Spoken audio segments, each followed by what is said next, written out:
بسم اللہ الرحمن الرحیم۔ پچھلے کئی سالوں سے ایک ٹرینڈ بن چکا ہے کہ ہر سال حج کے موقع پر کوئی نہ کوئی ایک پاکستانی وائرل ہو جاتا ہے،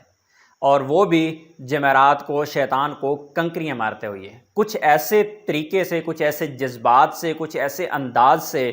کنکریاں ماری جاتی ہیں کہ بندہ وائرل ہو جاتا ہے، اور اس وائرل ویڈیو کا فائدہ اٹھایا جاتا ہے اسپیشلی ٹک ٹاک پہ۔ مختلف قسم کے طریقوں سے اسے شیئر کیا جاتا ہے، وائس اوور کی جاتی ہے، فنی انداز میں اس کو پیش کیا جاتا ہے، کہیں جذباتی انداز میں اس کو پیش کیا جاتا ہے۔ لیکن سوال یہ ہے کہ یہ بابا جی جنہوں نے شیطان کو گولیاں مار دیں، کیا ان بابا جی کا حج قبول ہو جائے گا؟ اگر گولیاں مار کے ہی حج قبول ہوتا ہے تو اگلی بار ہر بندے کو چاہیے کہ اوریجنل اسلحہ ساتھ لے کے جائے اور وہاں پہ جا کے اس پلر کو گولیاں مارے تاکہ ان کا حج قبول ہو جائے۔ لیکن ایسا نہیں ہے۔ حج کی قبولیت کا فیصلہ تو اللہ نے ہی کرنا ہے، لیکن ادب و احترام تو آپ کے ہاتھ میں دیا گیا ہے۔ چلیے وہ ویڈیو دیکھتے ہیں، اور ویڈیو دیکھنے کے بعد اس پہ مزید ہم بات کریں گے کہ اس وقت سوشل میڈیا پہ اس کا کیا حال ہو رہا ہے۔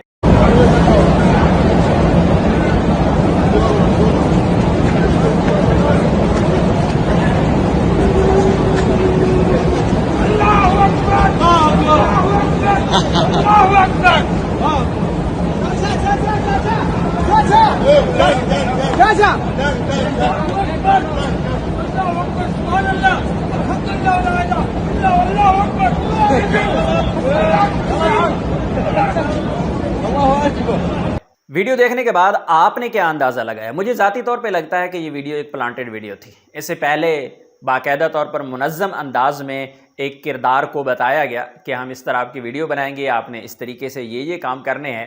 اور اس کے بعد اس ویڈیو کو سوشل میڈیا پہ وائرل کر دیا گیا۔ اب یہ ویڈیو تقریباً پورے سوشل میڈیا پہ چھا چکی ہے، اور ٹک ٹاک والوں کے تو اسپیشلی مزے ہیں کیونکہ وہ اسے بہت ہی فنی انداز میں پیش کر رہے ہیں۔ مجھے اچھی طرح سے یاد ہے کہ 2015 میں میں نے اپنی آنکھوں سے دیکھا تھا کہ سیاسی جماعت کے جھنڈے عرفات میں اور مزدلفہ میں لوگ لے کے گھوم رہے تھے۔ مجھے اچھی طرح سے یاد ہے کہ 2015 میں میری آنکھوں کے سامنے اور میرے کانوں نے سنا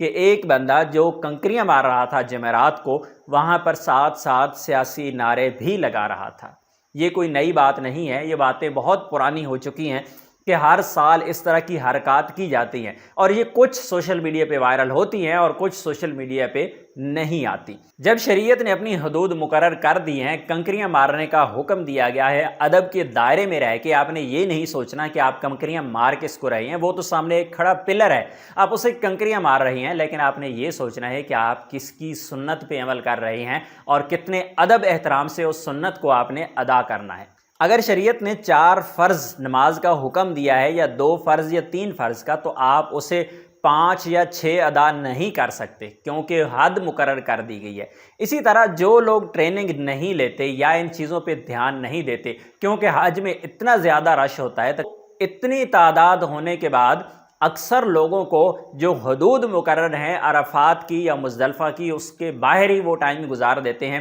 اندر جا کے قیام نہیں کرتے، جو سب سے اہم مناسک حج میں سے ہے عرفات کے اندر آپ کا قیام، وہی نہیں ادا کرتے۔ تو پھر اتنا پیسہ لگانا، پھر اتنی تگ و دو کرنا، پھر حج کی اتنی زیادہ جو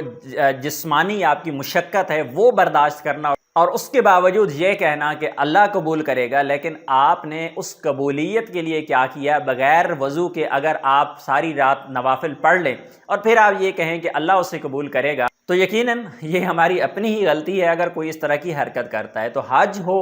نماز ہو، عمرہ ہو، روزہ ہو، اگر اس کا ادب اس میں شامل نہیں ہے تو یقیناً وہی حکم اس پہ صادر ہوگا کہ نمازیں ان کے منہ پہ ماری جائیں۔ جب آپ کے ملک کے اندر یہ سارے ٹریننگ کیمپ قائم کیے جاتے ہیں اور آپ یہ بھی نہیں سوچتے کہ آپ نے حاضری لگوانی ہے یا پھر حاضری سے استثناء لینی ہے، لیکن وہاں پہ جا کے اتنا پیسہ لگا کے آپ نے حج کرنا ہے، اپنی آخرت کو سنوارنا ہے، تو اس بارے میں آپ نے کیا سوچا ہے؟ اور اہم چیز یہاں پہ وہ یہ ہے کہ جب بھی اپنے ملک سے کوئی بھی بندہ حج کے لیے جاتا ہے تو ہر ملک میں اس کے لیے ٹریننگ کیمپ قائم کیے جاتے ہیں، اور اکثر حاجی ان ٹریننگ کیمپس کو یا تو اٹینڈ نہیں کرتے، یا پھر اٹینڈ کرتے بھی ہیں تو صرف حاضری کے طور پہ کہ ان کی حاضری لگ جائے۔ لیکن وہاں پہ جو ادب و احترام سکھایا جاتا ہے، وہاں پر جو مناسک حج کے بارے میں بتایا جاتا ہے، وہاں پر جو ساری چیزیں سکھائی جاتی ہیں، اللہ رب العزت سے دعا ہے کہ تمام حجاج کرام کا اللہ تعالی حج قبول فرمائے، اور آئندہ آنے والے سالوں میں جن لوگوں نے ابھی تک حج کا فریضہ سر انجام نہیں دیا، اللہ ان کے لیے بہتر اسباب پیدا فرمائے۔ اپنی دعا میں یاد رکھیے گا۔ السلام علیکم۔